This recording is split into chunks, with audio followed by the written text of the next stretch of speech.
ራስን መግዛት ሕይወትን ይጠብቃል። ሕይወታችንን የሚጠብቀው ራስን መግዛት ነው። ከእግዚአብሔር ጋር ያለንን ግንኙነት በዚህም ዓለም ያለንን ሕይወት የሚጠብቀው ራስን መግዛት ነው። ራሱን የማይገዛ ሰው ሕይወቱን በሙሉ ለአደጋ ያጋለጠ ነው።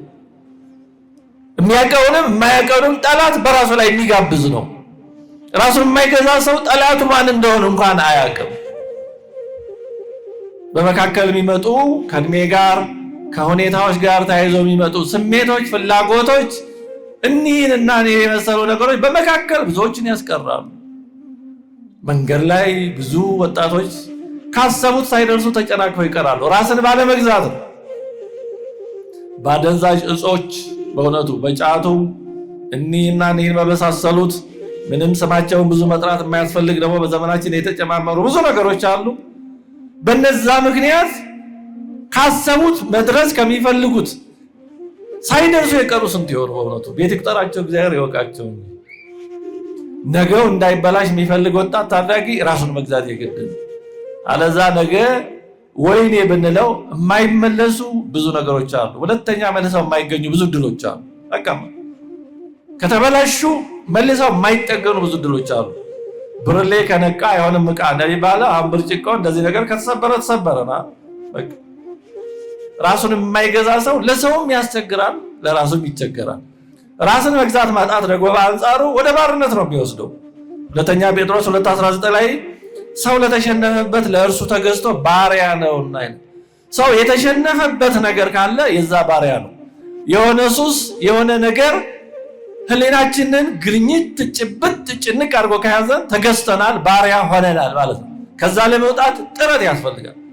ስለዚህ ራስን መግዛት ከባርነት የሚጠብቀን እሱ ነው። ራሱን እንደሚገዛ ሰው ያለ ነፃ የለም። በወሰን ባሰብን ልክ ላይ ይሳካ ይችላል። እግዚአብሔር የሚያየው ጥረታችንን ነው። እግዚአብሔር ከውጤቱ ይልቅ ጥረታችንን ነው ማየት የሚፈልገው በእውነቱ። ለዚህ ነው በአንድ ጊዜ ወደ ፈለግነው ፍጹምነት የማያደርሰን። ለዚህ ነው ውጣ ውረዱን ይወደዋል እግዚአብሔር። ለሱ ብለን የምናደርጋት ትንሿን ነገር ለብዙ ክብር ምክንያት ለማድረግ ስለሚፈልግ ራስን አለመግዛት ደክሞ ያገኙትን ነገር ሁሉ ያሳጣል። ራስን መግዛት የፍጹምነት ጉዳይ አይደለም። ማለት ፍጹማን እንድንሆን አይደለም የሚጠበቀው፣ የአቅጣጫ ጉዳይ ነው። አቅጣጫችንን ከእግዚአብሔር ፈቃድ ጋር የማስተካከል ጉዳይ ነው። ሐሳቦቻችንን፣ ድርጊቶቻችንን ሁሉ የእግዚአብሔርን ፈቃድ በማስቀደም እና የእግዚአብሔር ፈቃድ ታሳቢ በማድረግ መምራት ነው እንጂ ፍጹም የመሆን ጉዳይ አይደለም። እየወደቁ እየተነሱ ግን ቢወድቁም እየተነሱ ወደፊት መጓዝ ነው። ያለፈውን ቅዱስ ጳውሎስ እንዳለ ያለፈውን እየተውኩ እየረሳ ወደፊት እጓዛለሁ እንጂ ራስን መግዛት አለ ፍጹምነት አይደለም። ራሳችንን ለመግዛት ስለወሰንን በቤተሰብ ስብሰባ አድርገን በራሳችን በቃ ነገ ፍጹም እንሆናለን ማለት አለም። ግን ብንወድቅም ድክመታችንን እያሰብን መነሳት፣ ሁልጊዜ ጥፋታችንን እያወቅን ለጥፋታችን ምክንያት እየሰጠን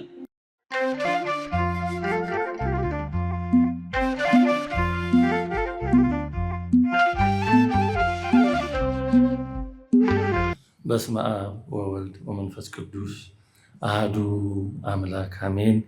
አቤቱ ልዑለ ባሕሪ እግዚአብሔር አምላካችን ሆይ ከሳምንት ወደ ሳምንት ስላሸጋገርከን ከዚህ ዕለት ስላደረስከን በቤትህ በቅጥርህ ስለሰበሰብከን ሳይገባን ስምን እንድንጠራ አንተ እንድናመሰግን ስለፈቀድክልን እናመሰግንሃለን። የተወደዳችሁ አበው ካህናት፣ አበው ዲያቆናት፣ አባቶች፣ እናቶች፣ ወንድሞች፣ እህቶች፣ ሕፃናትም ሁላችሁም እንዴት ዋላችሁ? እንዴት ሰነበታችሁ?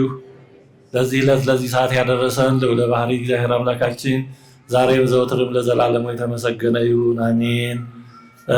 በሚኖረን ጊዜ የምንማርበት ርዕሰ ጉዳይ ራስን መግዛት የሚል ነው። ቅዱስ ጳውሎስ በገላትያ መልእክቱ ከገለጻቸው የመንፈስ ቅዱስ ፍሬዎች አንዱ ነው። ገላትያ 5:22 ላይ የመንፈስ ፍሬ ግን ፍቅር፣ ደስታ፣ ሰላም፣ ትዕግስት፣ ቸርነት፣ በጎነት፣ እምነት፣ የዋሃት፣ ራስን መግዛት ነው ይላል። ስለዚህ ዛሬ አጠር አድርገን የምንነጋገረው ራስን ስለመግዛት ነው። እንግዲህ አንደኛ መጀመሪያ የምናየው ራስን መግዛት ምንድነው ነው። ራስን መግዛት ለሰው በጣም አስፈላጊ ከሆኑት ስነ ምግባራዊ ክህሎቶች ወይም ሀብቶች ወይም ገንዘቦች አንዱና በጣም አስፈላጊው ነው። ለክርስቲያን ደግሞ የበለጠ በጣም ያስፈልጋል። እጅግ በጣም አስፈላጊያችን ነው። ራስን መግዛት ማለት ሐሳብን፣ ስሜትንና ድርጊትን ሁሉ በእግዚአብሔር ፈቃድ መንገድ ማስኬድ ማለት ነው። እንደማንኛውም ሰው ክርስቲያን ሐሳብ አለው፣ ስሜት አለው፣ ድርጊትም አለው። ግን ይሄን ሁሉ በእግዚአብሔር ፈቃድ መንገድ እንዲሄድ ማድረግ፣ ከእግዚአብሔር ፈቃድ ጋር እንዲስማማ ማድረግ ማለት ነው። እነዚህን ውሳጣዊ ስሜቶች፣ ፍላጎቶች ማጥፋት ሳይሆን መግራት ነው ራስን መግዛት ማለት ነው። ራስን መግዛት ማለት ውሳጣዊ ምኞቶችንም ሆነ ውጫዊ ጫናዎችን በመቋቋም ሕይወትን በእግዚአብሔር ፈቃድ መንገድ መምራት ነው። እንግዲህ በዓለማችን በተለይ አሁን ደግሞ ቅጽበታዊ ስሜትን፣ ፍላጎትን መግለጽ፣ ቅጽበታዊ የሆኑ ደስታዎችን ገንዘብ ማድረግ፣ መደሰት፣ መርካት እንደ ትልቅ ሰውነት፣ እንደ መሰልጠን፣ እንደ ስኬትም ሳይቀር እየታየ ባለበት ዘመን ራስን መግዛት ደግሞ ከዚህ በተቃራኒው ከጊዜያዊው ይልቅ ዘላለማዊውን፣ ከስሜታዊው ይልቅ መንፈሳዊ የሆነውን ፈቃደ እግዚአብሔርን ማስቀደምና ሁለንተናችንን በዛ መንገድ ለማስኬድ ጥረት ማድረግ ነው። አንዳንዶች ራስን መግዛትን እንደ ገደብ፣ እንደ ቁጥጥር፣ እንደ መታሰር አድርገው ይቆጥሩታል። ይሄ ግን ፍጹም ስህተት ነው። በተቃራኒ ነው። እውነተኛ ነፃነት ያለው ራስን በመግዛት ነው። ትንሽ ወደኋላ ለማንሳት እንሞክራለን። ባጭሩ ራስን መግዛት እውነተኛ የነፃነት መንገድ ነው። በአንጻሩ ራሱን የማይገዛ ሰው ግን ራሱን አሳልፎ ለባርነት፣ ለእስራት በፈቃዱ የሚሰጥ ሰው ነው። ስለዚህ ራስን መግዛት እንደሚመስላቸው ለአንዳንዶች መገደብ፣ መታሰር፣ መታቀብ አይደለም። በአንጻሩ የመጨረሻ ፍጹም እውነተኛ ነፃ መሆን፣ ማንም የማይገዛው ከእግዚአብሔር ውጭ ምንም ነገር የሚገዛው የሌለ መሆን ማለት ነው። ስለዚህ ስሜትህን ተከተል፣ እንዳሻሁን አትጨናነቅ በሚለው ዓለም ውስጥ ክርስትና ደግሞ በተቃራኒው ሕይወትህን አንተ ምራው እንጂ ፍላጎትህ አይምራህ ይለናል። ስለዚህ ራስን መግዛት ማለት ፍላጎታችንን መምራት ነው። በፍላጎታችን ከመመራት ወጥቶ ፍላጎታችንን መምራት ነው ራስን መግዛት ማለት። እንደማንኛውም ሰው ፍላጎት አለን። ግን ራስን መግዛት ማለት ፍላጎቱን እሱ የሚመራው መሆን ማለት ነው። ፍላጎቱን የሚነዳው ሳይሆን እሱ ፍላጎቱን የሚገዛው መሆን ማለት ነው። ይሄ የሰውነትን መገለጫ ነው። ሰውን ከእንስሳት ከሚለዩት መሰረታዊ ነገሮች አንዱ ሰው ስሜቱን ይገራል፣ እንደተሰማው አያደርግም። እንስሳት እንደሚታወቀው የሚመሩት በስሜት ነው። የረሃብ ስሜት ከተሰማቸው ምግብ ፍለጋ ነው የሚሄዱት። ከዛ ባሻገር ማሰብ፣ ልቆይ፣ ልታገስ የሚል ነገር የላቸውም። የመጠማት ስሜት ከተሰማቸው የሚጠጣ ፍለጋ ነው የሚሄዱት። እንደሚባለው የሰከንድ ቶስት እንደሚባለው እስቲ ቆየት ልበል የሚል ማሰላሰል፣ ማዘግየት የሚባል የላቸው። ፍላጎታቸው ነው የሚመራቸው። ከዛ ባሻገር የሚያቀባቸው ህግም የላቸው። እንስሳት በዛ ልክ ስለሆነ የተፈጠሩት። ሰው ስሜቱ እንደመድራው ብቻ የሚሄድ ከሆነ አይ ይሄማ አያስኬድም፣ ይሄማ ትክክል አይደለም የሚያሰኘው የሚያስብለው ነገር ከሌለ ከእንስሳት አልተሻለም ማለት ነው። እንደውም ከእንስሳት አንሷል ማለት ነው። እንስሳት እንደዛ ቢሆኑ እንደዛ የሚያደርግ ነገር የላቸውም፣ አይጠበቅባቸውም። ሰው ግን እንዲህ የሚያደርግ በውስጡ ህግጋተ እግዚአብሔር ህሊና እያለ ይሄን አልፎ እንደ እንስሳት ከሆነ የበለጠ ሰው ተጎድቷል ማለት ነው። በመጽሐፍ ሰርሰ እንዘ ክቡር ውእቱ ኢያእመረ ወኮነ ከመ እንስሳ ዘአልቦ ልብ ወተመሰሎሙ ይላል መዝሙር 48 ላይ። እንደውም ዳዊት ይሄን ደግሞታል። በመዝሙር 48 ሁለት ቦታ ላይ ነው ይሄን ያለው፣ መሀል ላይና መጨረሻ ላይ ቢርቀው ደገመው ይላሉ። አዎ ይሄን አንድ ነገር ለማጽናት ሲጣፍጥ ይደገማል። እና ሰው ክቡር ሲሆን እንደ እንስሳት ሆነ፣ እንስሳትን መሰለ ይላል። ይሄ በጣም አሳዛኝ ነገር ነው በእውነቱ። ሰው ራሱን የማይገዛ ከሆነ ከእንስሳት ብልጫው ምንድን ነው? ከእንስሳት የሚሻለው በምንድን ነው? ሁለት እግር ያለው ቀጥ ብሎ በመሄድ ከሆነ ዶሮም በሁለት እግራቸው ነው የሚሄዱት ዶሮዎች። እና በዚህ ብልጫ የለውም በእውነቱ። ሰውን ብልጫ ያለው የሚያደርገው በተፈጠረበት ዓላማ እግዚአብሔርን እያስቀደመ ስሜቱን፣ ፍላጎቱን የሚገዛ ራሱን የሚገዛ ሲሆን ነው ሰውን የምር እውነተኛ ሰው የሚያደርገው ይሄ ነው። ስለዚህ ራስን መግዛት ለእግዚአብሔር እሺ ማለትና ለራስ ስሜት እምቢ ማለት ነው። ሰው ስሜቱን እምቢ ማለት ካልቻለ ከሰውነት ተራ በታች ስሜት እግዚአብሔር የሰጠን ሀብት ነው። እግዚአብሔር የፈጠረው ነገር ሁሉ መልካም ነው፣ ግን አጠቃቀሙ ነው የሚወስነው። አሁን መኪና ለመሄድ መቼም ፍሬን ያስፈልገዋል፣ ሞተር ያስፈልገዋል። ግን ፍሬኑ ከተበላሸ ዝም ብሎ መሄድ ብቻ ከሆነ አስቸጋሪ ነው። ሄዶስ ሲፈለግ የማይቆም ከሆነ አደጋ ያደርሳል፣ አጥፍቶ ይጠፋል። እንደዛ ነው፣ ስሜትም እንደዛ ነው። ፍሬን ያስፈልጋል። ራስን መግዛት ፍሬኑ ነው። ፍሬኑ ከተበላሸ መኪና ምን እንደሚያስከትል አይደርስም። ስለዚህ ራስን መግዛት ፍሬን ነው። ስሜቶቻችንን ፍሬን ሆኖ ይይዛል። መቆም የሚገባው ላይ ስሜታችንን ገታ ያደርጋል። ማረፍ ካለበት ፍጥነት መቀነስ ካለበት ላይ ያስቀንሳል። አለዛ በጀመረው እንዲሁ የሚጓዝ ከሆነ የሚነዳው ሹፌሩ የሚያቆምበትን የሚደርስበትን አያውቀውም። ስለዚህ ራስን መግዛት በአግባቡ ራስን የመምራት መልካም ለሆነ እሺ፣ የማይገባና ክፉ ለሆነ ደግሞ አይሆንም ማለት መቻል ነው። ራስን መግዛት ከጊዜያዊና አጭር ጊዜ ወይም ስሜታዊና ቅጽበታዊ እርካታ ይልቅ ዘለቄታዊ ዓላማን መምረጥና ለእርሱ መኖር ነው። ዘለቄታዊ የሆነውን ተሻጋሪ የሆነውን ማሰብና ለዛ መኖር ነው። በግብታዊነት ከመኖር ይልቅ የታቀደ መርህ ያለውና መዳረሻውን የሚያውቅ ሕይወት መኖር ነው ራስን መግዛት ማለት። ለኃጢአት እምቢ የማለት ችሎታ ነው ራስን መግዛት ማለት። ለጽድቅ እሺ፣ ለኃጢአት ደግሞ እምቢ ማለት መቻል ነው። ሰው ለኃጢአት እምቢ ማለት ካልቻለ ደስ የሚያሰኝ የሚመስለውን ሁሉ ለማድረግ የሚሳብ ከሆነ ቅድም እንዳነሳ ነው ከሰውነት ተራ በታች ነው፣ ከእንስሳት ያልተሻለ ነው ማለት ነው። ስለዚህ ራስን መግዛት ራስን መጨቆን ማስጨነቅ ሳይሆን እኛ የሆነውን እኛነታችንን እግዚአብሔር እንድንሆን ከፈጠረበት ዓላማ ጋር ማስማማት ነው። አላይመንት ማስማማት ነው። እግዚአብሔር ሲፈጥረን እንድንሆን አድርጎ የፈጠረን አለ። ያው በአዳም በሔዋን ውድቀት ስላጣነው ስላበላሽ ነው ክርስቶስ ተመልሶ ያንን መለሰልን፣ የበለጠም ጸጋ ሰጠን። ቅዱስ ጳውሎስ ስለዚህ ነው እግዚአብሔርን የሚመስለውን በመምሰል የተፈጠረውን አዲሱን ሰው ልበሱ የሚለው ያ እግዚአብሔርን እንዲመስለው ነው የተፈጠረ አዲስ ሰብዕና አለ።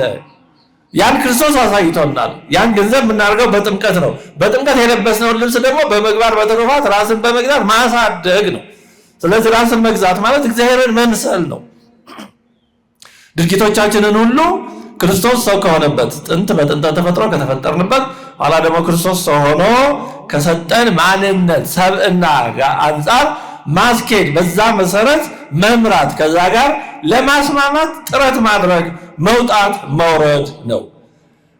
ተወዳጆች እግዚአብሔር ቤተሰቦች ራስን መግዛት እጅግ የመጨረሻ ትልቅ ኃይል ነው። ከኃይል በላይ ኃይል ማለት ራስን መግዛት ነው። መጽሐፍ ምሳሌም ይህንን ይገልጻል። ኃያል ሰው ይልቅ ታጋሽ ሰው ይበልጣል ይላል። ሰው ኃይለኛ ቢሆን ሌላውን አሸንፎ ሌላውን አጥፍቶ እንደዚህ ብሎ ሊሆን ይችላል። ታጋሽ ግን ራሱን ነው የሚያሸንፈው። ሰው ሌላውን ለማሸነፍ ሰራዊት አስከትቶ ሌሎችን ሕይወታቸውን አሳልፈው እንዲሰጡ አካላቸውን አሳልፈው እንዲሰጡ አድርጎ ወዘተርፈ በሌሎች ላይ ተረማምዶ ነው። ታጋሽ ግን በራሱ ነው፣ ከራሱ ነው። የራስን ተጋድሎ ነው የሚጠይቀው። በሌላ ታዝሎ መውጣት አይቻልም። ስለዚህ ራስን መግዛት የመጨረሻ የጀግንነት የታላቅነት መለኪያው ራስን መግዛት ነው። ራስን መግዛት ነው። ሁለተኛ ጢሞቴዎስ 1:7 ላይ ቅዱስ ጳውሎስ እግዚአብሔር የኃይልና የፍቅር ራስንም የመግዛት መንፈስ እንጂ የፍርሃት መንፈስ አልሰጠንም እንዳይለው። እግዚአብሔር የኃይልና የፍቅር ራስንም የመግዛት መንፈስ እንጂ የፍርሃትን መንፈስ አልሰጠንም። ስለዚህ እግዚአብሔር የኃይል መንፈስ ሰጥቶናል። ደካሞች አለን በክርስቶስ ማለት ነው፣ በራሳችን አይደለም። የፍቅር መንፈስ ሰጥቶናል። የጥላቻን መንፈስ አስወግዶልናል። አዎ እሱ አስወግዶታል። ያን ገንዘብ ለማድረግ ደግሞ መታገል አስፈላጊ ነው። ራስን የመግዛት መንፈስ ደግሞ ሰጥቶናል። ስለዚህ ራስን የመግዛት መንፈስ እግዚአብሔር የሰጠን ጸጋ ነው።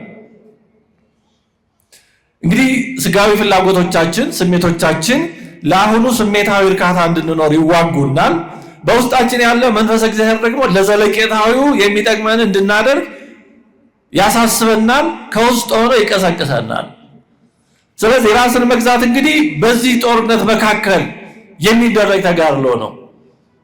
ይህ ሰውነታችን ስሜታችን ለአሁኑ ለጊዜው የሚያረካንን ነገር ወደ ማድረግ ይስበናል። እንደ መሬት ስበት እንደ ግራቪቲ ወደ ታች ወደ መሬት ይስበናል።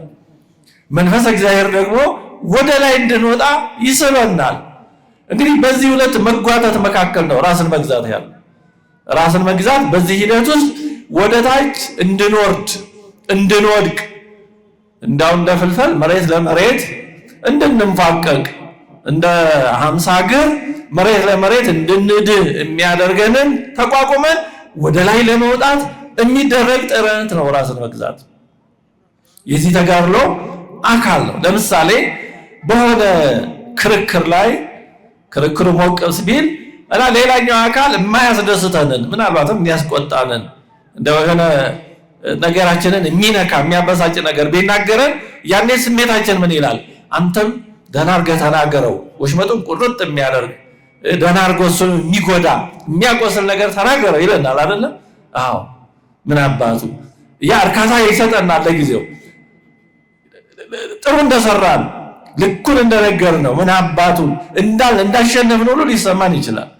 በሌላ በኩል ደግሞ ታግሰህ ለፈው ግድ የለም ያልፋል። ብትናገር ኋላ ይቆጭሃል፣ ይጸጽታል። ወይ ደግሞ የነበረ ብዙ ጊዜ ወዳጅነታችሁን ያሳጣል። ስለዚህ እስኪ አሳልፈው፣ እቺን ወለት አሳልፈው ቻለው የሚል ደግሞ ሌላ መንፈስ አለ። እንግዲህ ራስን መግዛት በእነዚህ በሁለቱ ትግሎች መካከል ያለ ሂደት ነው።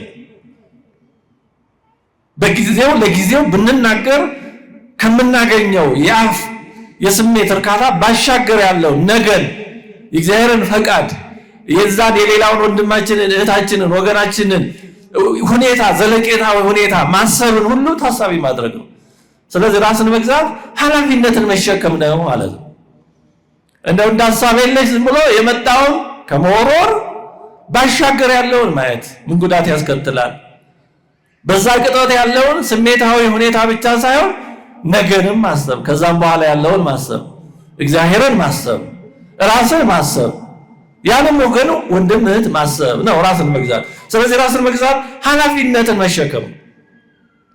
ሐሳብ የሌለው ሰው ደስ ያለውን ያደርጋል፣ እብድና ዘመናዊ የመሰለውን ይናገራል ይባላል። ሐሳብ የለውም አይነት ነው። ግን ራስን መግዛት ከዛ ባሻገር ኃላፊነትን መሸከም፣ የምናደርገው ነገር የሚያስከትለውን ነገር አስቀድሞ ለማስራት መሞከር፣ አስቀድሞ ለማመዛዘን መሞከር፣ ነገ እንዳይቆጨን። ቃል ከተነገረ በኋላ አይመለስም። ምን ንስሐ አይመልሰውም። ይቅር ልንባባል እንችላለን፣ ግን አይድረስ ነው። ያፍ ወለምታ በቅቤ አይታሽም እንደሚባለው ቃል ከውስጥ ከወጣ ወጣ አለቀ በቃ። እንደተወረወረ ጦር ጉዳት ሳያደርስ አይመለስም በቃ። ስለዚህ ካወጣን በኋላ ስለማይመለስ ራስን መግዛት ቀድሞ ያን ማሰብ ነው። ይሄን ብናገረው ምን ያስከትላል? ይሄን ብለው ምን ያመጣል? ማንን ይጎዳል? የሚለውን አስቀድሞ ለማስራት ለማስተሰብ መሞከር መታገል ነው። ራስን መግዛት ቀላል ጦርነት አይደለም።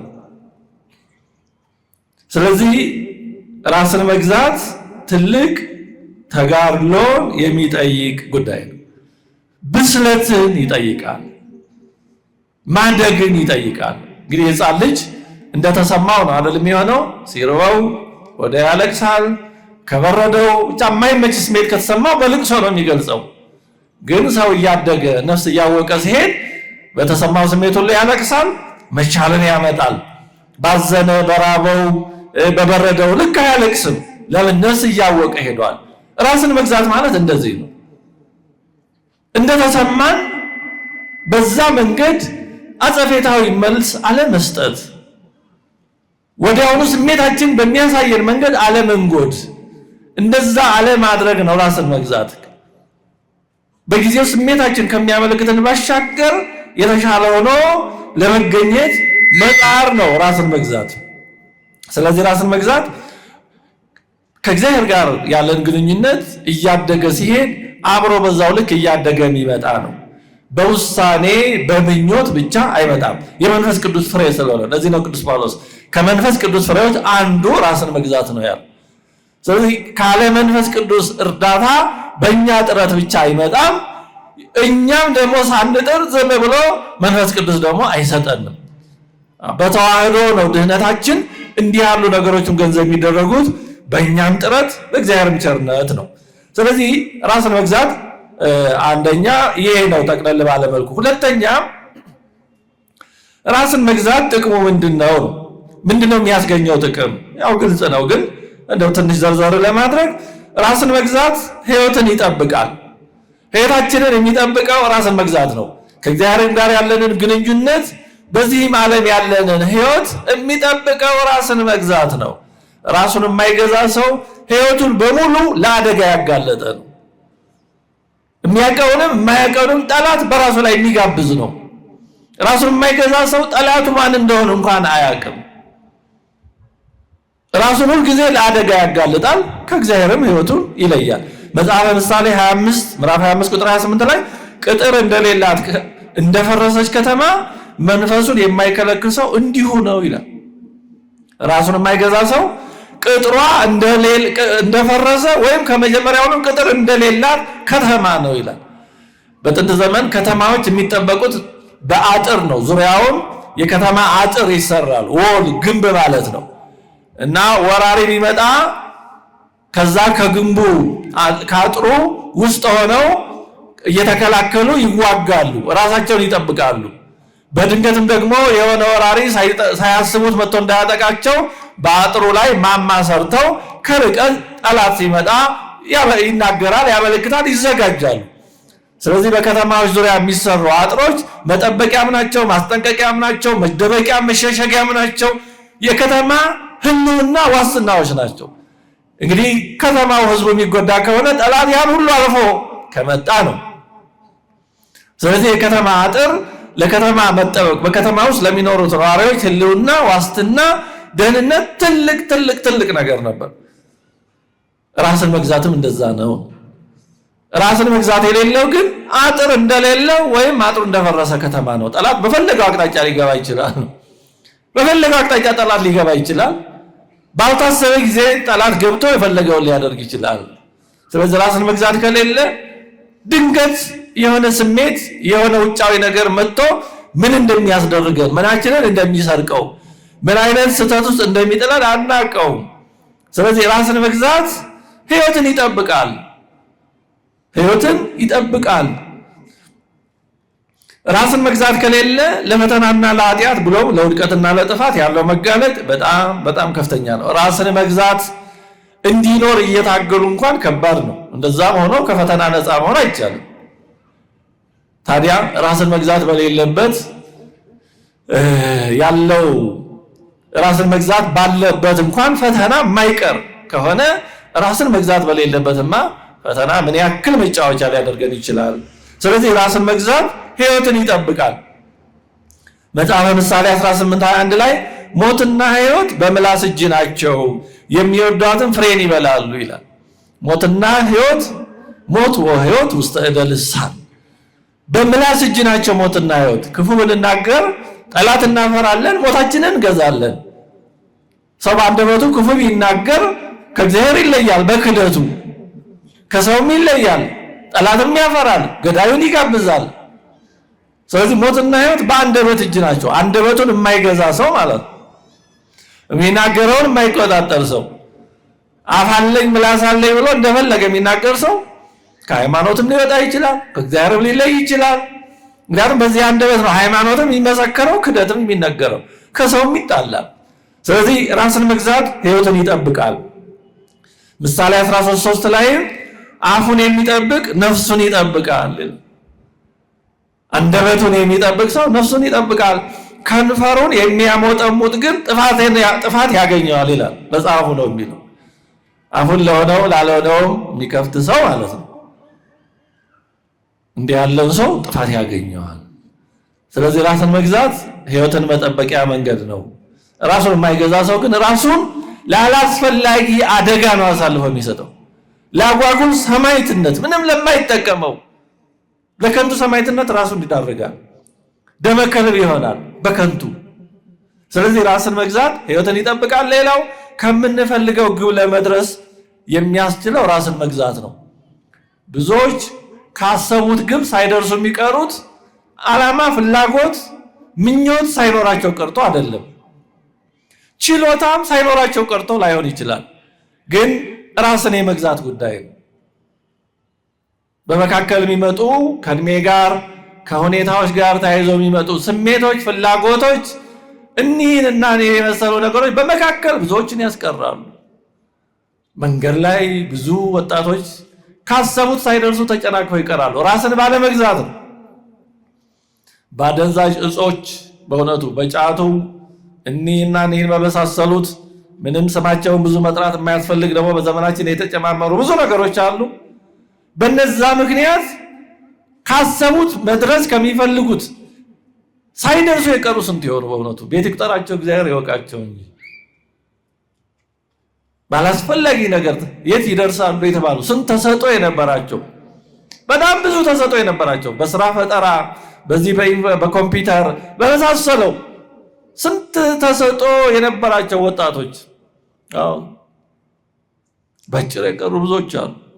ብዙዎች ራሳቸውን ከመርዳት አልፎ ለሰው ሊደርሱ ሰው ሊረዱ የሚችሉ ብዙ ወጣቶች በጭር የቀሩ አሉ። ያሳዝናል። እና ራስን መግዛት ካሰቡት ግብ ለመድረስ ትልቅ መንገድ፣ ትልቅ ኃይል ነው። ራስን መግዛት ከሌለ የፈለገ ተሰጦ ቢኖር ችሎታ ቢኖር በቃ መንገድ ላይ ተቋርጦ መቅረት ነው፣ ባጭር መቀጨት ነው የሚሆነው። ስለዚህ ካሰበው መድረስ የሚፈልግ ሰው ራሱን መግዛት የግድ ነው። ለዚህ ነው ቅዱስ ጳውሎስ በአንደኛ ቆሮንቶስ ምዕራፍ 9 ቁጥር 25-27 ላይ በሯጭ መስሎ የተናገረው የሚታገልም ሁሉ በነገር ሁሉ ሰውነቱን ይገዛል አለ። ትግል ጨዋታ፣ ይሄ ሬስሊንግ አይነት ማለት ነው። የሚታገል ጥሎ ድል ለማድረግና ለማሸነፍ በነገር ሁሉ ራሱን ይገዛል። የሚታገሉ ስፖርተኞች አመጋገባቸው፣ ሁኔታቸው ሁሉ ከዛ ዓላማቸው ጋር ነው። በዛ መንገድ ነው ለማድረግ የሚሞክሩት። እነዚያም የሚጠፋውን አክሊል ያገኙ ነው አለ። እኛ ግን የማይጠፋውን በሯጮችም አንስቶ የሯጮችን ሕይወት አንስቶ ተናግሯል። የሚሮጥም ሁሉ ደግሞ በአግባቡ ተጠንቅቆ መስመሩን ጠብቆ ትንፋሹን ውጦ ለማሸነፍ እንዴት እንደሚሮጥ ገልጿል። እነዛ የሚጠፋውን አክሊል ያገኙ ነው አለ። እኛ ግን የምናገኘው የማይጠፋ አክሊል ነው። ስለዚህ ለሚጠፋ አክሊል ሯጮች የሚታገሉ፣ ሌሎችም የስፖርት አይነት ውስጥ የሚሳተፉ ወገኖቻችን ምን ያህል ጊዜ ነው የሚለማመዱት? ምን ያክል ነው የሚደክሙት? ላባቸውን ጠብ እያደረጉ ሰውነታቸውን ለድካም አሳልፈው የሚሰጡት ለምንድን ነው? ከሆነ ውጤት ለመድረስ ነው። ከዛ ውጤት ለመድረስ ደግሞ ራስን መግዛት የግድ ነው እንጂ እንደፈለገው እየሆኑ ያገኙትን እየበሉ ሳይለማመዱ እንዲሁ ዝም ብለው ድል ማድረግ አይችሉም። ስለዚህ ከግብ ለመድረስ ራስን መግዛት የግድ ነው። በተለይ ወጣቶች፣ ታዳጊዎች ራስን ከመግዛት ውጪ ወደሚያደርጉ ለሆነ ነገር ባሪያ ወደሚያደርጉ ነፃነታችንን አሳልፈው ወደሚሰጡ የሆነ ነገር እስረኛ የሚያደርጉ ረቂቅ ሰንሰለቶች ወዳሉባቸው ስሜት፣ ፍላጎት፣ እነዚህና የጓደኛ ተጽዕኖ ወደሚመራቸው ነገሮች ከመሄድ ራስን ማገት፣ ራስን መጠበቅ በጣም በጣም አስፈላጊ ነው። ነገው እንዳይበላሽ የሚፈልግ ወጣት ታዳጊ ራሱን መግዛት የግድ ነው። አለዛ ነገ ወይኔ ብንለው የማይመለሱ ብዙ ነገሮች አሉ። ሁለተኛ መልሰው የማይገኙ ብዙ ድሎች አሉ። በቃ ከተበላሹ መልሰው የማይጠገኑ ብዙ ድሎች አሉ። ብርሌ ከነቃ አይሆንም ዕቃ እንደሚባለው አሁን ብርጭቆ እንደዚህ ነገር ከተሰበረ ተሰበረና በቃ አይድረስም። እና እንደዛ እንዳይሆን ራስን መግዛት ከምንፈልገው ውጤት ለመድረስ እጅግ አስፈላጊ መሳሪያ ነው። እግዚአብሔር መንገዱን ሰጠን እኮ ራስን የምንገዛውን ህሊናን አይምሮንም ሰጠን እኮ። ስለዚህ ይህን ተጠቅሞ ካሰቡት ግብ ለመድረስ ጥረት ማድረግ አስፈላጊ ነው። መሰናክሎችን ለማለፍ እና ካሰቡት ግብ ለመድረስ ራስን መግዛት እጅግ አስፈላጊ ነው። ዮሴፍን ማሰብ እንችላለን። ዮሴፍ እግዚአብሔር ካሰበለት ግብ የደረሰው በብዙ ራስን መግዛት በሚፈልጉ ጠባብ መንገዶች አልፎ ነው። በእውነቱ ዮሴፍ የሚገርም ነው። በተለያየ አቅጣጫ ብናነሳው የማይጠገብ ነው ዮሴፍ። እንዴት ያሉ ከባድ ነገሮችን እና ያሰቡ በአባቱ ቤት የወንድሞቹ ጥላቻ ያው እሱንም ወደ ጥላቻ ሊመራው ይችል ነበር፣ ግን ያን ታገሰ። በጲጥፋራ ቤት የነበረው ነገር ወደ ኃጢአት ሊጥለው የሚችል ነበር፣ ያን ሁሉ ታገሰ፣ ራሱን ገዛ። ይህን ሁሉ ስላለፈ ከትልቅ ክብር ደረሰ። ዝም ብሎ ከትልቅ ክብር አልደረሰም። አልጋ ባልጋ አይደለም፣ መስቀል በመስቀል መከራ በመከራ ነው ያለፈው። በዛ ሁሉ ነው ዮሴፍ ራስን መግዛት የተፈተነው። ዮሴፍ በነዛ ነገሮች ሁሉ ራሱን የገዛ የታመነ ስለነበረ ኋላ ትልቁ ስልጣን ላይ ሲወጣ አልተቸገረም። ለምን? ቀድሞ ተፈትኖ ራስን በመግዛት ሂደት እየተጣራ ያለፈ ነው። እግዚአብሔርም እያጣራው እያዘጋጀው ነበር። ስለዚህ አንድ ሰው ትናንሽ በሚመስሉ ነገሮች ራሱን መግዛቱን እያዳበረ ታማኝነቱንም እያስመሰከረ ካላደገ እግዚአብሔር ለታላቅ አገልግሎት አያጨውም። እንደዚህ ያለ ሰው በሆነ መንገድ በራሱ መንገድ በሌላም ቢመጣ ለራሱም ለሕዝቡም አይጠቅምም። እንደ ዮሴፍ ለራሱም ለወገኖቹም ለግብፃውያንም ለሰው ልጅ ሙሉ የሚጠቅመው ራስን በመግዛት መንገድ የሚያልፍ ነው። ራሱን በመግዛት መንገድ የሚያልፍ ወጣት እንደ ዮሴፍ ለሕዝብ ጠቃሚ ይሆናል። የሕዝብ ሀብት ነው እንዲህ ያለው ሰው፣ እንቁ ሀብት ነው፣ ትልቅ አሴት ነው እንደዚህ ያለው ሰው። ስለዚህ ወላጆች ልጆቻችሁን እንዲሁ ትምህርት ቤት መላክ፣ ማብላት፣ ማጠጣት፣ ማልበስ ይሄ ብቻ ሳይሆን በደንብ እግዚአብሔርን እንዲፈሩ ራሳቸውን እንዲገዙ እያስተማራችሁ እያዘጋጃችሁ እያሰለጠናችሁ ማሳደግ ይገባል። አለዛ እንዲሁ ማብላት ማጠጣት ብቻ እንዲሁ ዝም ብሎ ትምህርት ቤት እየላኩ ለዛ እየከፈሉ ማስተማር ብቻ ነገ ምን አይነት ሰዎች እንደሚሆኑ ማትገምቱበት ሁኔታ ሊሆን ይችላል። መልሰው አይድረስ ነው እንጂ እንዲህ ባለ ሁኔታ ያላደጉ ልጆች ለወላጆቻቸው ነገ ምን እንደሚሆኑ አይታወቅም። አንድ የሰማሁት በጣም አሳዛኝ ታሪክ አለ። የሆኑ ወላጆች ዝም ብለው ብቻ ጠቅለል ባለ መልኩ ልጆቻቸውን አለ ቢባል ትምህርት ቤት እየላኩ ደክመው ምን ብለው አሳደጉ። ግን ወደ እግዚአብሔር ቤት ማምጣት እንዲህ ብዙ ላይ አልሰሩም እና በኋላ እንደገና ውጭ ሀገርም ልከው አስተማሩ። በኋላ በዚህ ሂደት ትልቅ ሀብት ያላቸው ናቸው ወላጆቹ። እናትየው አረፉ። እነዛ ልጆች እናታቸው ማረፋቸውን ሰው መጥተው የአባት የእናታቸው ንብረት ተሽጦ የእናታችን ድርሻ ይከፈለን ነው ያሉት። እና አንድ ጉዳይ ላይ ነው የሰማሁት። አባትየው አዝኖ መሸጥ የማልፈልገውን ነገር ልጆቼ ተምረው ይደርሱልኛል ስል እንዲሆኑብኝ እና መሸጥ የማልፈልገውን ያ የነሱን ድርሻ ለነሱ የምሰጠው ገንዘብ ብሮ የለኝም፣ ቢኖረኝ ኖሮ እሰጣቸው ነበረ፣ ይሄን አቆየው ነበረ፣ ግን ማድረግ አልችልም፣ የለኝም፣ ስለዚህ ሳልፎድ ልሸጥ ነው እያለ አባትየው በሐዘን ላይ ይሄንን ሐዘኑን ሲያካፍል ብቻ ሰምቻለሁ በሆነ እና ምን ለማለት ነው እንዲሁ ዝም ብሎ ማሳደግ ብቻ አውሬ ማሳደግም ሊሆን ይችላል ነው። ቀድሞ ነው የሚሰራው። በተለይ በዚህ ዘመን እንዲሁ ልጅ ስለሆነ ብቻ ታዞ በእናት በአባት ፈቃድ ጎም ክፉም ነገር ስላለ፣ ስለዚህ ቀድሞ ነው መስራት ነው። እጃችን ላይ ሳሉ ነው መስራት እንጂ በኋላ ድስት ጥዶ ማልቀስ እንደሚባለው በኋላ ብናለቅሰው ትርጉም የለው፣ ለሌላ መማሪያ ነው ምን ሆኖ። ስለዚህ ከሌላው ይማራል እንደተባለው ለሌላ መማሪያ ከመሆናችን በፊት ልጆች አሏችሁ በአግባቡ እግዚአብሔርን በመፍራት ራስን በመግዛት እንዲያድጉ ትልቅ ድካም ያስፈልጋል። በልጅነታቸው ላይ በዚህ መንገድ ከደከማችሁ በኋላ ያግዟችኋል። እንዲያውም እነሱ ይረዷችኋል። እናንተ ሰው ነንና በአንድ መንገድ ደከም ብትሉ ኧረ ይሄ እኮ እንዴ እግዚአብሔር እኮ አይወደውም፣ እንዴ እኮ እግዚአብሔር የማይወደው ነገር ነው ምን ነው ይሉና እግዚአብሔር በእነሱ አድሮ ይደግፈናል። ግን ቀድሞ መስራት ይጠይቃል። ስለዚህ ራስን መግዛት እጅግ በጣም አስፈላጊ ነው። ከዚህ ሁሉ ይጠብቃል። ሌላው ራስን መግዛት ከሰዎች ጋር በሚኖረን ግንኙነት እንዳንቸገርም እንዳናስቸግርም ይረዳናል። ራሱን የማይገዛ ሰው ለሰውም ያስቸግራል፣ ለራሱም ይቸገራል። ተቸግሬ ነው ማስቸግራቸው የሚል ብሂል አለ አይደል ወገኖቻችን የሚሉት እና ራሱን መግዛት የማይችል ሰው እንደዛ መቸጋገር። ስለዚህ እኛም እንዳንቸገር ሰው እንዳናስቸግር እጅግ ይረዳል። ነፃነታችንን ይጠብቅልናል። ራስን መግዛት ወደ ነፃነት የሚያደርስ ትልቁ ዋና የተሰመረ መስመር እሱ ነው። ራስን መግዛት ማጣት ደግሞ በአንጻሩ ወደ ባርነት ነው የሚወስደው። ሁለተኛ ጴጥሮስ 2:19 ላይ ሰው ለተሸነፈበት ለእርሱ ተገዝቶ ባሪያ ነውና ይላል። ሰው የተሸነፈበት ነገር ካለ የዛ ባሪያ ነው። የሆነ ሱስ የሆነ ነገር ህሊናችንን ግርኝት ጭብጥ ጭንቅ አድርጎ ከያዘን ተገዝተናል፣ ባሪያ ሆነናል ማለት ነው። ከዛ ለመውጣት ጥረት ያስፈልጋል። ስለዚህ ራስን መግዛት ከባርነት የሚጠብቀን እሱ ነው። ራሱን እንደሚገዛ ሰው ያለ ነፃ የለም። ምክንያቱም ራሱን የሚገዛ ሰው የሚያዘው የለም። ራሱን የሚገዛ ሰው የሚጠቃበትን መንገድ ሩቅ ነው። ምክንያቱም በሆነ ፍላጎት ጠላት አይመጣበትም። ጠላት ዲያብሎስ እንዲሁም ደግሞ ክፉ ሰዎች የሚመጡት በዋናነት ወይ በጣም በምንወደው ወይ ደግሞ በጣም በምንጠላው ነገር ነው ይባላል። ሌሎች ነገሮች ይኖራሉ፣ ግን እነዚህ ነገሮች ለጠላት በጣም ምቹ ናቸው።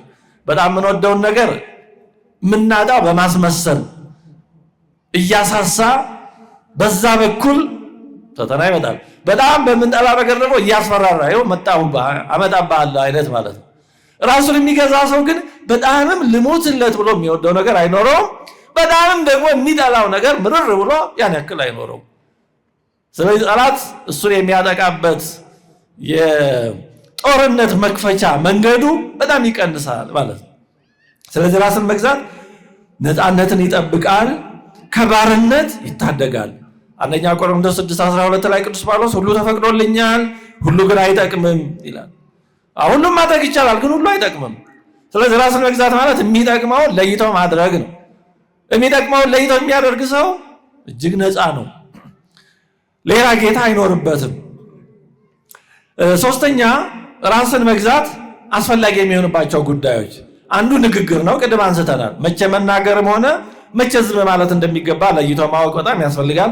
በተቻለ መጠን ያው አንደበት ከባድ ነው። ትልቅ በእውነቱ መገራት የሚፈልግ ነገር በእውነቱ ምላስ ነው፣ አንደበት ነው።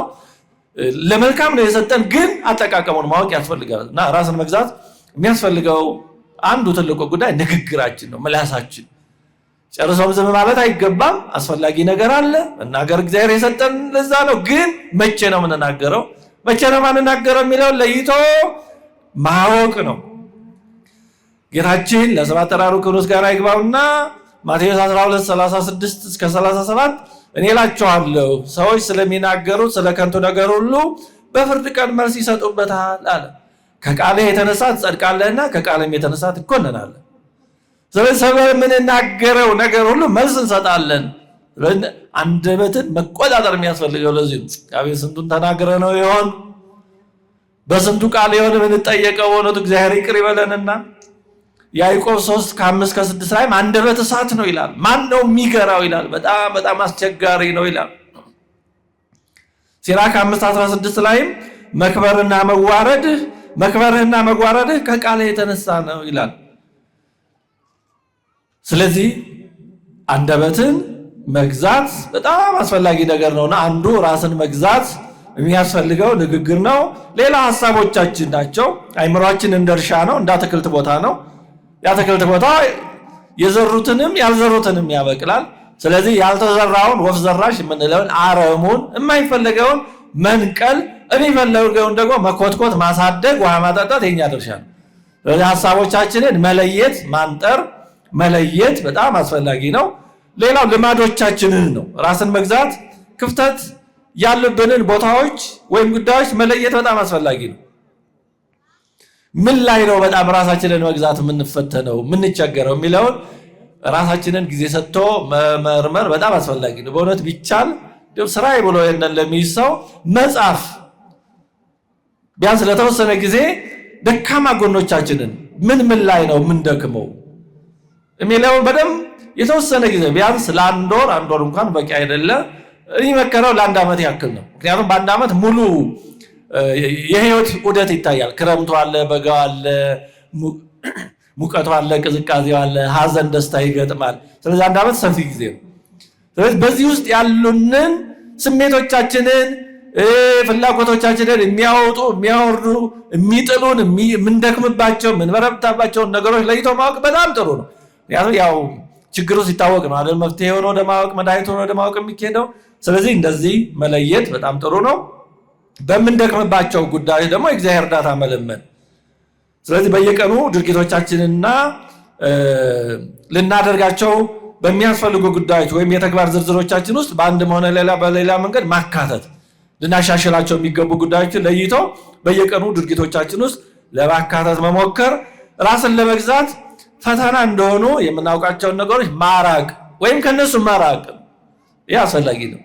እኛ ሁሉን አንችልም፣ ደካሞች ነን። አቅምን ማወቅ ትልቅ ነገር ነው። ስለዚህ እኔ ሁሉን ተጋፍጬ አልፋለሁ አይባልም። ሰው ወራጅ ወንዝን ወይም ጎርፍን እሻገራለሁ ቢል ያው ውጤቱ መወሰድ ነው የሚሆን። እሳትን እኔ ገብቼ አልፋለሁ ማለት አይቻልም። ስለዚህ ከሚራቀው መራቅ፣ ማሳለፍ የሚገባውን ማሳለፍ ትልቅ ብልሃት ነው እንጂ ይሄ የእብሪት የትዕቢት መንገድ ማናክሎኝ አይነት መንገድ አያዋጣም። ስለዚህ እንደዚህ ባለ መንገድ አቅምን አውቆ በዛ መንገድ ማድረግ እንዲህ ያሉ ነገሮች ማድረግ ነው። አራተኛ ወደ መጨረሻው እየመጣን ነው። ራስን መግዛት እንዲዋሃደን ገንዘባችን እንዲሆን እንዴት ነው የሚቻለው? ምን ማድረግ ነው የሚሻለው የሚለውን ስናነሳ ትንሽ ቅድም ካነሳነው ጋር ይገናኛል። ደካማ ጎናችንን ወይም ጎኖቻችንን መለየት ነው። ከቁጥጥር ውጭ የሆነው ወይም በቀላሉ ከቁጥጥር ውጭ የሚሆነው የህይወታችን አካባቢ የት እንደሆነ ምኑ እንደሆነ መለየት ሐሳባችን ነው፣ ልማዳችን ነው፣ አዋዋላችን ነው። ወደ ፈተና የበለጠ የሚያጋልጠን የትኛው ነው የሚለውን በደንብ ማጥናት በጣም ጥሩ ነው። ቁጣ ነው፣ ምኞታችን ነው፣ እንዲህ ያሉ ነገሮች መቼም በውጭ ጤናማ መስለን ልብስ ለብሰን ስንወጣ ጤናማ ደህና ችግር የሌለብን እንመስላለን እግዚአብሔር ስለሚሸፍንን፣ ግን ውስጣችን ያለውን ሁኔታ ደግሞ የምናውቀው እኛ ነንና በደንብ ጊዜ ሰጥቶ ራስን ማጥናት በጣም አስፈላጊ፣ ራስን መመርመር በጣም አስፈላጊ ነው። ከዛ ውሏችንን መገምገም ነው። ቢቻል በየቀኑ ማታ ማታ እንዴት ነው የዋልነው? ያበሳጨን ነገር አለ፣ ያስቆጣን ነገር አለ፣ ያስቀየመው ነው ሰው ይኖራል። የሆነ ክስተት ሲፈጠር እንዴት አድርገን መልስ ሰጠን? ተናደድን፣ ተቆጣን፣ ተሳደብን፣ አመናጨቅን፣ ምን አደረግን? ወይስ አለፍነው በትዕግስት እግዚአብሔር ረድቶን? ወይስ በጥሩ ንግግር አለፍነው? ወይስ ጥለን ሸሸን? የሚለውን ነገር በደንብ ለተወሰነ ጊዜ እንደ ቢያንስ ሲሆን ቢቻል ማታ ማታ ራስን የተወሰነ የጸሎት ሰዓት ይኖረን የሚባለው ለዚህ ነው። ወይ ከጸሎቱ በፊት ትንሽ ጊዜ ጸጥ ብሎ ውሏችንን በአይነ ህሊና መቃኘት። ውሏችንን ከቃኘን ከዛ በኋላ በድክመቶቻችን እግዚአብሔርን ይቅርታ እንጠይቃለን። በጥፋታችን ደግሞ እንዳንደግማቸው ወደፊት በእንደዚህ አይነት ፈተና ተመልሰን እንዳንወድቅ እንዲያበረታን እንዲጠብቀን ደግሞ እንለምነዋለን። ስለዚህ ላለፈው ስርየት ለሚመጣው ደግሞ ዕቅበት መጠበቅን እንዲሰጠን እንለምናለን እና እንደው ማታ ማታ ከጸሎታችን ያው ይሄ የጸሎት አካል ነውና ውሏችንን በአይነ ህሊና ቁጭ ብሎ ብቻችንን መመልከት መቃኘት በጣም አስፈላጊ ነው። ጸሎት የማህበር ጸሎት ጥሩ ነው። የቤተሰብ ጸሎት ጥሩ ነው። ግን የግልም ደግሞ ትንሽ የጸጥታ ጊዜ ታስፈልጋለች። እንደ ሁሉ ነገር እንደው በያዘው ልቀቀው በጩኸት አይሁን። ሁሉ ነገር ያው የግልም ጊዜ ያስፈልጋል። ትንሽ የጸጥታ ጊዜ ያስፈልጋል። ራሳችንን የምናይበት ትንሽ ጊዜ ያስፈልጋል። ይህ በጣም ወሳኝ ነው። አለዛ ራሳችንን ሳናውቀው ነው የምንኖረው። እንደ ሁሉ ነገር በማህበር ያዘው ልቀቀው ጀመር በቃ ራሳችንን ሳናቅም ብሎ በቡድን ውስጥ እንደዚህ አይነት ውስጥ እዛ ተደብቀን ራሳችንን ሳናገኘ ነው የምንቀረው። መቼም ሕክምና በወል አይሆንም አይደለ? በቡድን በቤተሰብ በጋራ አይሆንም። ሰው ራሱ ነው የሚታከመው የሚመረመረው በራሱ ነው እንደ ሰውነቱ። እግዚአብሔርም እንደዛ ነው። አዎ በጋራ የምናደርጋቸው የማህበር ጸሎቶች አሉ፣ የጋራ ትምህርት፣ የጋራ መዝሙር። ግን ደግሞ እያንዳንዳችን በእግዚአብሔር የምትቆመው እንደ አንድ ሰው እንደ እኔ እንደ እናንተም እያንዳንዱ ስለሆነ ያን መርሳት የለብንም ነው። ጸሎት በዋናነት እኔ እንደኔነት የምቆመው ጸሎት ከፍርድ በፊት ያለ የፍርድ ጊዜ የሚለው ለዚህ ነው። አረጋዊ መንፈሳዊ እንደዛ ይለዋል። ጸሎት በእግዚአብሔር ፊት የመቆም የፍርድ ምሳሌ ነው። ልክ ፍርድ አሁን በፍርድ ቀን ስንሞትም እግዚአብሔር ፊት እንደምንቆመው ጸሎት እንደዛ ነው። ከዛ በፊት አስቀድሞ እግዚአብሔር ፊት መቆም ነው እና ራስን ውሎን መገምገም በጣም ጥሩ ነገር ነው። ሌላው በትናንሽ ነገሮች ላይ መለማመድ ነው። ራስን መግዛት ቅድም እንዳነሳሁት እንደ ሰውነታችን እንደ ጡንቻዎቻችን ልምምድ ይፈልጋል። ከትንሹ መጀመር፣ አለማቋረጥ፣ አለመሰልቸት። እግዚአብሔርን ለመምሰል ግን ይላል ቅዱስ ጳውሎስ እግዚአብሔርን ለመምሰል ግን ራስህን አስለምድ። አንደኛ ጢሞቴዎስ 4:7። ስለዚህ በአንድ ጊዜ አይመጣም። ሯጮች፣ አትሌቶች በአንድ ጊዜ ተነስተው ሩጫ ሜዳ ገብተው መቼም አይወዳደሩም። ተወዳድረውም አያሸንፉም። ምን ያክል ነው የሚደክሙት? ምን ያክል ነው? ያው የሚያሸንፈው ስንቱ ነው? ስንቱ ይሳካለታል? ያው መቼም ግን ምን ያህል ይደክማሉ። ስለዚህ ልምምድ ይፈልጋሉ። በአንድ ጊዜ ተነስቶ ከሚፈልጉት ፍጹምነት መድረስ አይቻልም። በአንድ ጊዜ ተነስቶ ታጋሽ መሆን አይቻልም። በአንድ ጊዜ ተነስቶ አለመቆጣት አይቻልም። በአንድ ጊዜ ተነስቶ የፈለገ ነገር ቢነገር ሰምቶ ማሳለፍ አይሆንም። ልምምድ ይፈልጋል። በጣም መለማመድ ይፈልጋል። በተለይ ቤተሰብ ያላችሁ ይሄ ትልቅ እድል ነው። ምክንያቱም በቤተሰብ መለማመድ ይቻላል። ይቅርታን መለማመድ፣ ክፉ ቃል ሲነገር በጎ መመለስን መለማመድ፣ ማሳለፍን መለማመድ ይቻላል። ቤተሰብ ነው፣ ይተዋወቃል፣ ይዋደዳል፣ ይግባባል። ሰው በቤቱ ከተለማመደ፣ በሚያውቀው፣ በሚግባባው፣ በሚዋደደው ከተለማመደ ያንን ወደ ውጭ ይዞ ለመውጣት ልምድ አለው። ኤክስፒሪየንስ፣ የሥራ ልምድ ይባል የለም። ግን የሥራ ልምድ ከሌለን እያንዳንዱን ብለን ከውድቀት ከመነሳት ነው እያጠፋን ትሪያል ኤንድ ኤረር በሙከራ ነው የምንለምደው። ስለዚህ መለማመድ በጣም አስፈላጊ ነገር ነው። ነገሮችን ሳንንቅ ከትንሹ ጀምሮ መለማመድ በጣም አስፈላጊ ነው። መለማመድ፣ ከውድቀታችን መማር፣ ማድረግ ያልነበረብን መናገር እንዲህ አልነበረብኝም፣ እንደዚህ መመለስ አልነበረብኝም ከምንለው መማር። ያ ባይሆን ጥሩ ነበር ግን አለፋ አይመለስም። ለነገ ደግሞ ያን እንዳንደግሞ መታገል። ልንደግመው እንችላለን ግን መታገል። እግዚአብሔር የሚያየው ትግሉን እንጂ ዛሬ ክፉ አልናገርም ብለን ወስነን በወጣን ቀን ምናልባት አውቆ ጠላታችን ይሄን ያወቀ ሰይጣን እንደው ትኩስ አጀንዳ እያመጣ ያን ቀን ብዙ ሲያስለፈልፈን የማይገባ ነገር ሲያናገረን ሆኖ ሊሆን ይችላል። ግን ተጋድሎ ነው። በጦር ሜዳ የሚቆስል ወታደር ጀግና ነው። ግን ለዓላማው ነው። ያ ቁስሉ ወይም ጉዳቱ ለሀገሩ የከፈለው ለዓላማው የከፈለው መስዋዕትነት ምልክት ነው። ስለዚህ በዓላማው ሆኖ የሚወድቅ ክርስቲያን ለዓላማው ስለሆነ ይሄ የተጋድሎ አካል ነው። ዝም ብሎ በዘፈቀደ የሚወደቅ ነው፣ ጥቅም የሌለው። ዝም ብሎ ሰው መንገድ ላይ ወድቆ የሚቆስል አይድረስ ነው እንጂ መቼስ ጉዳቱ ጉዳት ነው። ግን ይሄ ምን ይባላል? አይድረስ ነው እንጂ ያደጋ ቁስል ነው።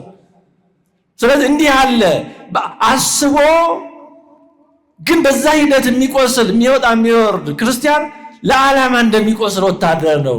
ዝም ብሎ በአጋጣሚ መንገድ ላይ እንደወደቀ በአደጋ እንደተጎዳ አይነት አይደለም። ስለዚህ ምን ለማለት ነው? በወሰን ባሰብን ልክ ላይ ይሳካ ይችላል። እግዚአብሔር የሚያየው ጥረታችንን ነው። እግዚአብሔር ከውጤቱ ይልቅ ጥረታችንን ነው ማየት የሚፈልገው በእውነቱ። ለዚህ ነው በአንድ ጊዜ ወደ ፈለግነው ፍጹምነት የማያደርሰን። ለዚህ ነው ውጣ ውረዱን ይወደዋል እግዚአብሔር። ለሱ ብለን የምናደርጋት ትንሿን ነገር ለብዙ ክብር ምክንያት ለማድረግ ስለሚፈልግ ዘበውድ ምእመነ ኮንከ ዲበ ብዙ ሰይመከ በውስተ ፍስሐሁ ለእግዚእከ ያለው ለዚህ ነው። ሰሞኑ ሳምንቱ ገብርኄር ነው። በትንሹ ታምናልና በብዙ ሾምሃለሁ ያለው ለዚህ ነው ጌታችን። ስለዚህ በትንሹ ታምነን በብዙ እንዲሾመን ነው። ጥቃቅኗ ነገር ላይ ቶሎ ወደ ምንፈልገው የማያደርሰን ያን የባህሪ ጾር መታገል ነው። ስለዚህ መለማመድ እጅግ በጣም አስፈላጊ ነገር ነው ራስን ለመግዛት። ሌላው ድንበር ማብጀት ነው። ራሳችንን ከበድ ወዳለ ፈተና እንደሚወስዱን የምናውቃቸውን ወይም የምንጠረጥራቸውን ነገሮች መራቅ፣ ድንበር ማብጀት በጣም አስፈላጊ ነው። ለምሳሌ የሆነ ጓደኛ፣ የሆነ ቦታ፣ የሆነ ክስተት፣ ማህበራዊ ሚዲያ ወደ ፈተና የሚወስደን ከሆነ ያንን መቀነስ ወይ ማስወገድ። ጨርሶ ማስወገድ የማንችል ከሆነ መቀነስ፣ መቆጣጠር። አለዛ እንደሚጎዳን እያወቅን ሁልጊዜ እዛ ላይ እየሄዱ መጎዳት ያው ሞኝን እባብ ስንት ጊዜ ነው ነከሰው የሚባለው?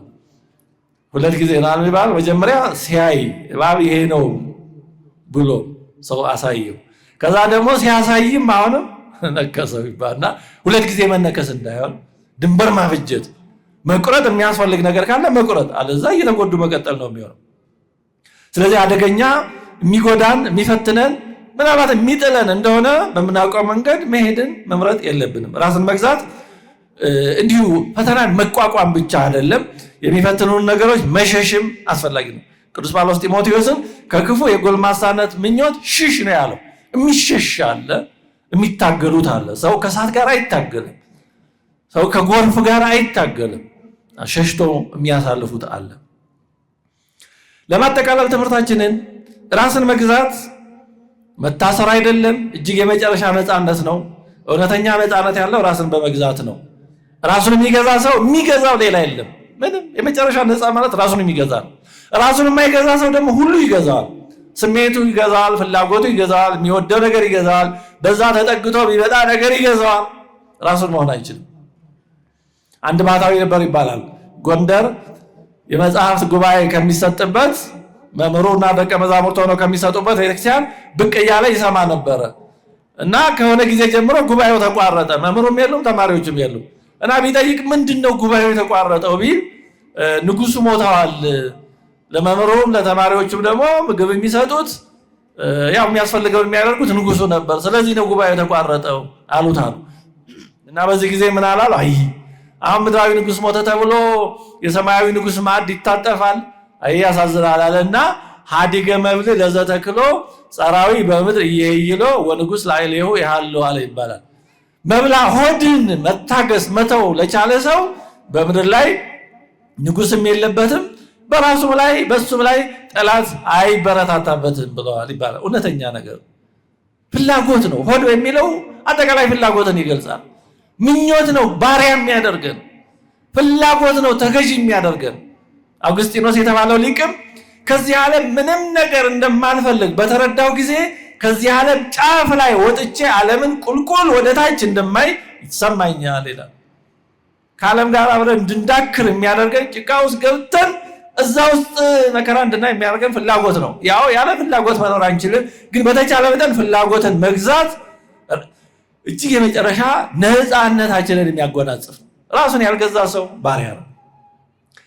ራስን መግዛት የኃይል ህይወት ነው። ራሱን የሚገዛ ሰው ሌላ የሚገዛው ነገር የለም።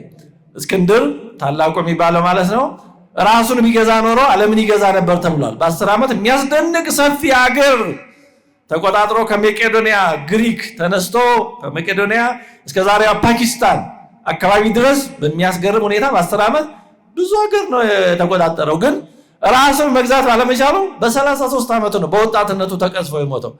በመጠጥና የመሳሰለው ነገር በማብዛቱ ነው የሞተው ይባላል። ጫማማቱ ብዙ ነገር ይባላል። ዞሮ ዞሮ ግን ራሱን ቢገዛ ኖሮ በ33 ዓመቱ ተቀስፎ አይሞትም ነበር። ስለዚህ ራስን አለመግዛት ደክሞ ያገኙትን ነገር ሁሉ ያሳጣል። ራስን መግዛት የፍጹምነት ጉዳይ አይደለም። ማለት ፍጹማን እንድንሆን አይደለም የሚጠበቀው፣ የአቅጣጫ ጉዳይ ነው። አቅጣጫችንን ከእግዚአብሔር ፈቃድ ጋር የማስተካከል ጉዳይ ነው። ሐሳቦቻችንን፣ ድርጊቶቻችንን ሁሉ የእግዚአብሔርን ፈቃድ በማስቀደም እና እግዚአብሔር ፈቃድ ታሳቢ በማድረግ መምራት ነው እንጂ ፍጹም የመሆን ጉዳይ አይደለም። እየወደቁ እየተነሱ ግን ቢወድቁም እየተነሱ ወደፊት መጓዝ ነው። ያለፈውን ቅዱስ ጳውሎስ እንዳለ ያለፈውን እየተውኩ እየረሳ ወደፊት እጓዛለሁ እንጂ ራስን መግዛት አለ ፍጹምነት አይደለም። ራሳችንን ለመግዛት ስለወሰንን በቤተሰብ ስብሰባ አድርገን በራሳችን በቃ ነገ ፍጹም እንሆናለን ማለት አለም። ግን ብንወድቅም ድክመታችንን እያሰብን መነሳት፣ ሁልጊዜ ጥፋታችንን እያወቅን ለጥፋታችን ምክንያት እየሰጠን ያ የጠፋነው ነገር ልክ እንዲሆን የተለያየ ነገር ራሳችንን የምንደልልበት የምናታልበት ሰበብ እያመጣን ሳይሆን ልክ አይደለሁም ማድረግ አልነበረብኝም፣ ፈጣሪ ባለፈው ስህተት ይቅር በለኝ ማረኝ፣ ለነገ ደግሞ አበርታኝ፣ እንዳል ደግሞ እርዳኝ ማለት ነው። ብንደግመው ደግሞ ሰዎች ነን፣ ያው መሬት አይደለን፣ መነሳት ነው። ስለዚህ ራስን መግዛትን እንደ ፍጹምነት እንደው ከዚህ በኋላ እንደዛ አድርገን እንዳናስበው፣ እንደዛ ካሰበው ስለማንሆን ገና ከመጀመሪያው ጀምሮ የሆነ ነገር ኮሽ ሲል ተስፋ እንቆርጣለን። አይ ዶሮም ለኔ የሚቻላል እንዳንል መውጣት መውረድ እንኳን እኛ ቅዱሳን እንኳን ስንት ጊዜ ወጥተው ወርደዋል። ጻድቅ 7 ጊዜ ወድቆ 7 ጊዜ ይነሳል የተባለ እኮ ለቀልድ አይደለም። ዳዊትን ያክል ልበ አምላክ ምን አይነት ድቀት ነው የገጠመው? ጴጥሮስን ያክል ታላቅ ሐዋርያ ክርስቶስን የሚወድ ምን ያክል ድቀት ነው የገጠመው? ሌሎችም ቅዱሳን እየወጡ እየወረዱ ነው እንጂ ቀጥ ብሎ ቀኝ ግራ ሳይሉ አልሄዱም። እንደዛ እየተወደቀ እግዚአብሔር ተጋድሎ የሚባለው እኮ እሱ ነው። ተጋድሎ ማለት ያ ነው፣ መውጣት መውረድ እንጂ ሁሉ ነገር ቀጥ ብሎ ምንም በቃ ቀኝም ግራ እንዲማ ቢሆን ገድልም አይኖርም ነበር። ስለዚህ ራስን መግዛት ከአቅማችን በላይ የራቀ የተሰቀለ ለጥቂቶች ብቻ የሚቻል እኛን የማይመለከት አርገን እንዳንወስደው ነው። ስለዚህ ሂደት ነው፣ ሁልጊዜ ትክክል የመሆን ጉዳይ አይደለም። ግን እንደተሳሳትን ሲሰማ ቶሎ ብሎ ማስተካከያ ማድረግ ነው። ቅድም እንዳነሳሁላችሁ ራስን መግዛት ሁልጊዜ በነገሮች ሁሉ ከስሜቶቻችን በፊትና በላይ እግዚአብሔርን ለማስቀደም ጥረት ማድረግ ነው። የሆነ ስሜት ይሰማን፣ በዛን ጊዜ ስሜታችን እንዲህ አድርግ ሊለን ይችላል። ውስጣችን የሚነግረን ነገር ሊኖር ይችላል። ግን የእግዚአብሔርን ፈቃድ ማስቀደም፣ ይሄ ነገር እንደ እግዚአብሔር ፈቃድ ነው፣ እግዚአብሔር ምን ይላል፣ የእግዚአብሔር ቃል ምን ይላል ብሎ ቆም ብሎ ማሰብ፣ የእግዚአብሔር ቃል መለኪያ ማድረግ ማስቀደም ነው። ራስን መግዛት ራስን ስለማስጨነቅ ወይም ስለማቀብ ጉዳይ አይደለም። ራስን ማስጨነቅ አይደለም። ወደ ትክክለኛው አቅጣጫ ራስን መምራት ነው። ራስን መግዛት ከባርነት ወደ ነፃነት ስለመመለስ ነው። ሰላምን ከሚያሳጣ ሁኔታ ፍጹም ሰላማችንን ወደ መናገኝበት ሁኔታ መመለስ ነው። ስለዚህ ራስን መግዛት መታገል ነው። በግል ህይወታችን፣ ከቤተሰብ ጋር ባለ ህይወት፣ በስራ ቦታ ባለ ህይወት፣ በሰፈር በመንደር ባለ ህይወት፣ በዚህ ሁሉ በተቻለ መጠን ስሜታችን፣ ፍላጎታችን፣ ወቅቱ፣ ጊዜው፣ ሁኔታው ከሚመራንና ብናደርገው ጥሩ ነው ብሎ ከምናስበው ባሻገር እግዚአብሔር ምን ይላል፣ እግዚአብሔር ፈቃድ ምንድን ነው፣ በቅዱሳት መጽሐፍት የተገለጠው መልካሙ የሚሻለው ምንድን ነው፣ በቅዱሳን ሕይወት የተገለጠው የሚሻለው ምንድን ነው ብሎ ያን ማስቀደም ነው። እግዚአብሔር አምላካችን በቸርነቱ በድክመቶቻችን የፈጸምናቸውን ስህተቶች ሁሉ ይቅር እንዲለን፣ እነዛን ስህተቶች ደግሞ ወደፊት እንዳንደግማቸው ኃይል ብርታት እንዲሰጠን፣ በምንደግምባቸው ሁሉ ደግሞ ብርታቱን የበለጠ ወደ ተሻለ እሱን ደስ ወደሚያሰኝ ከፍታ መውጣትን በቸርነቱ እንዲያሳየን እንዲረዳን የእርሱ የአምላካችን ቅዱስ ፈቃዱ ይሁንልን። ራሳችንን እንድንገዛ እግዚአብሔር አምላካችን ኃይሉን ብርታቱን ያድለን። አሜን።